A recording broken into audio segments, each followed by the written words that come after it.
where are we with simulcast? So for us, many people may have a different definition of a simulcast, but to us, a simulcast is a campaign that has both podcast downloads and YouTube views in the same campaign where the ad is running across both. And what we have seen is that for episodic campaigns where you're buying on a single episode, the number of those campaigns that is on both audio and video has risen dramatically over the past year, a 30% rise of those campaigns. So we can see that graph in a second. And of simulcast campaigns, we see almost two-thirds of the consumption happening on YouTube. So YouTube is, it's probably nobody's surprise, a pretty big black hole for impressions. Here we can see visually on the graph. Let's just look at the yellow or the gold line first.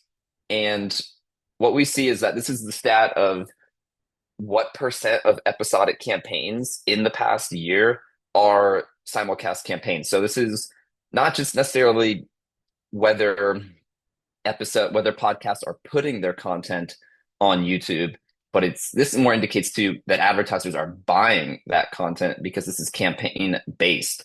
So you see back last summer, maybe 58, 60% of campaigns had both of episodic campaigns had both audio and video. Now that number, the trend has continued pretty nicely now up to the mid 70s. So most episodic campaigns these days have YouTube in them.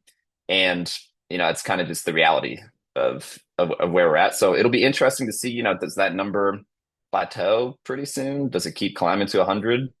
But we did find that podcast downloads, when looking at promo code data, do seem to be more effective than YouTube views at driving promo code redemptions. We're holding out the survey data here. You can register for the white paper to be released soon, but we did find if a campaign of audio impressions has 100 website purchases attributed to it, an equal number of YouTube views would drive roughly 66 purchases. And I wouldn't say this is, the end all case closed by any means. I think there's a lot of explanations and further review to be done. YouTube views obviously maybe are more international.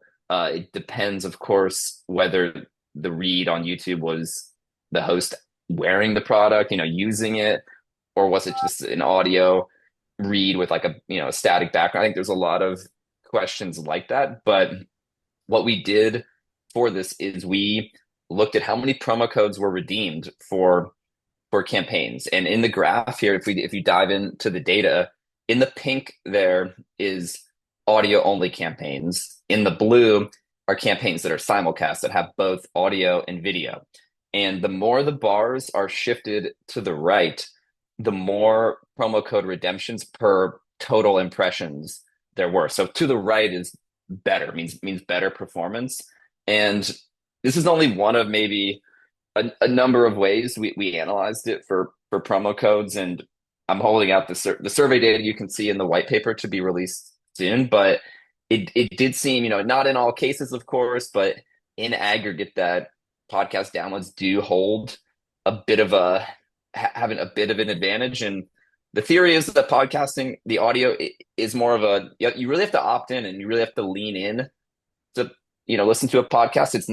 It's just not necessarily as easy as one is a theory for it, that if you look at a YouTube channel, its views, they fluctuate so wildly depending on, who the guest was and whatnot, showing that the listeners are not necessarily the same every time. It's new people coming in and out. And whereas a podcast downloads, they're a lot more consistent. It's the same loyal group of people who may have more loyalty to the host. So that's all I'll say on that. But Matt and Cam, did you expect something like this, or were you pretty Definitely shocked, or shocked. Pretty don't pretty believe it shocked. still? To your point, when I'm watching on YouTube, it's on my second monitor. I'm in a prime position to convert, but there are a lot of distractions too, right? To the right of that podcast that I'm watching on YouTube, I've got 20 other recommendations. So I think the ease for the consumer to get off of that podcasts on YouTube with those recommendations is way more prevalent in these simulcast environments. I got to call out. So Rob asks, do buyers believe this? And I think the answer from our perspective is, frankly, we'd love to be able to measure this in an apples to apples way, in the way that we're running attribution generally. So although this conclusion is leveraging things like code redemptions and survey responses, perhaps the real answer lies in the digital data. So if there were ever an opportunity to actually pixel YouTube, I think maybe we would get a different answer or a different comparison.